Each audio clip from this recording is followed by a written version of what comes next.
आज Bokaro thermal club में विस्थापित मोर्चा की बैठक हुई, जिसमें बोकारो थर्मल के विस्थापितों ने हिस्सा लिया, जिसकी अध्यक्षता कर रहे सांसद प्रतिनिधि जितेंद्र यादव ने विस्तार पूर्वक विस्थापितों की बातों को रखा। इस बैठक में स्थानीय सांसद गिरिडीह लोकसभा श्री चंद्र प्रकाश चौधरी बतौर मुख्य अतिथि रहे। दूर दूर से आए विस्थापितों ने अपनी अपनी बातों को रखा। इसके बाद निर्णय लिया गया कि प्रत्येक विस्थापित गांव में खुद सांसद श्री चौधरी घूमेंगे और पूरे क्षेत्र में विस्थापित एकजुट होकर एक जोरदार आंदोलन की तैयारी होगी और पूरे सीसीएल और डीवीसी का चक्का जाम किया जाएगा। इससे पहले एक मांग पत्र प्रबंधन को सौंपा जाएगा। प्रबंधन अगर बात मान गई तो ठीक है, नहीं तो आंदोलन का शानदार जोरदार तरीके से होगा। इस बैठक में विस्थापित नेता विश्वनाथ गोप, भाजपा नेत्री सीमा देवी, दीपक महतो, चीकू शर्मा, लखन महतो आदि मुख्य रूप से उपस्थित थे। आभार व्यक्त करना चाहता हूँ कि आज इन्होंने विस्थापितों के बारे में एक बहुत ही सकारात्मक सोच के साथ ये बैठक की है और हम लोगों को उम्मीद है कि हम लोग इसमें जरूर सफल होंगे। जानकी जी ने कहा कि इसमें दल नहीं देखना है, सही सुझाव दिया इन्होंने। आज तक हम लोगों को ठगा ही गया है और आज डीवीसी हो या सीसीएल, कुछ लोग हाईजैक करके अपना मनमानी कर रहे हैं।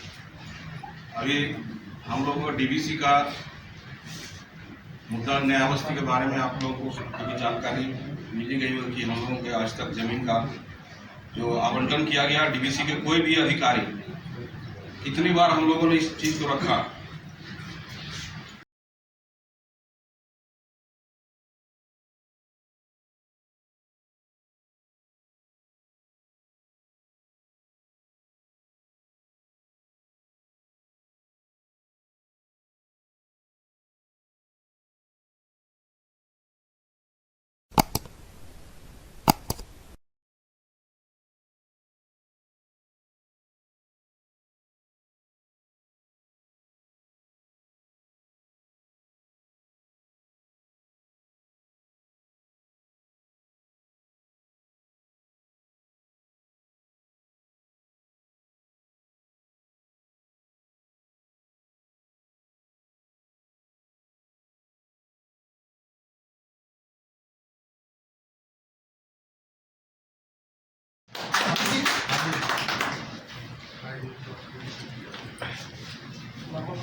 बड़े बंधु जी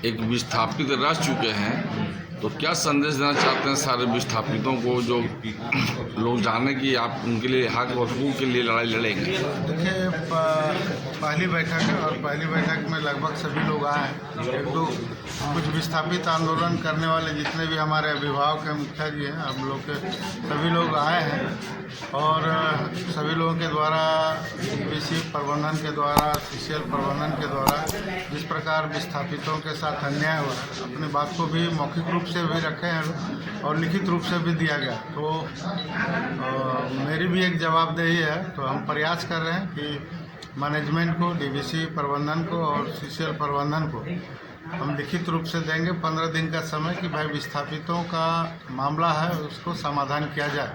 यदि नहीं किया जाएगा तो इसके लिए फिर हम लोगों का तिथि तय है। 27 तारीख को हम लोग अनिश्चितकालीन डीवीसी चंद्रपुरा, डीवीसी बोकारो और हमारा तीनों एरिया BNK, आपका करगली और आपका कठारा एरिया, तीनों एरिया का अनिश्चितकालीन हम लोग चक्का जाम करेंगे। ये सब भी चर्चा हुआ। चर्चा होने का कारण कि कहाँ कहाँ हम लोगों को धोखा मिला, कहाँ किस जगह पर सफलता मिला, लेकिन धरातल पर उतरने में हम लोग चीज़ों को अपना जो अंदर का बात है, दिल का बात है, आप लोगों ने रखा भी। और हम इतना ही कहेंगे क्योंकि हम भी विस्थापित हैं और विस्थापित का दर्द को हम भी समझते हैं।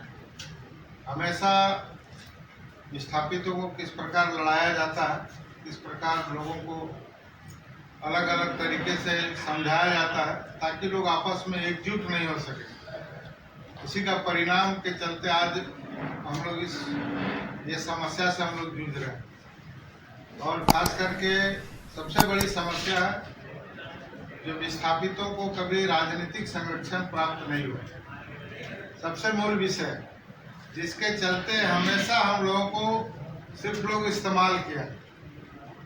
जब भी विस्थापित का आंदोलन गुलबंद होता है, तैयार होता है, तो किस प्रकार से लोग अपना निजी स्वार्थ को किस प्रकार से रखता है, विस्थापित का आंदोलन को समाप्त करता है। अभी तक जो हम लोग देखते हैं, यह बचपन से जो हम लोग देखे हैं, तो यह हम लोग के बीच में है। और जो समस्या आप लोग के बीच में रखा गया, एक बार आंदोलन भी आप लोग किए, संघर्ष के, जेल भी गए, मारपीट तो होना ही है।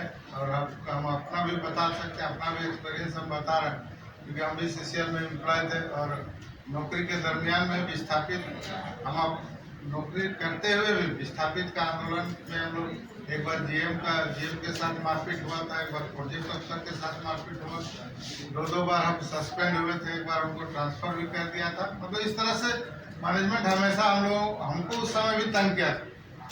अंत में संघर्ष किए वहाँ के। आज भी हमको लगता है कि आप लोग इस बात को अच्छी तरह से समझिए कि पूरे कोल इंडिया में एक रजरप्पा ही एरिया ऐसा है जहाँ पर पूर्ण रूप से विस्थापित लोगों का हक मिला। या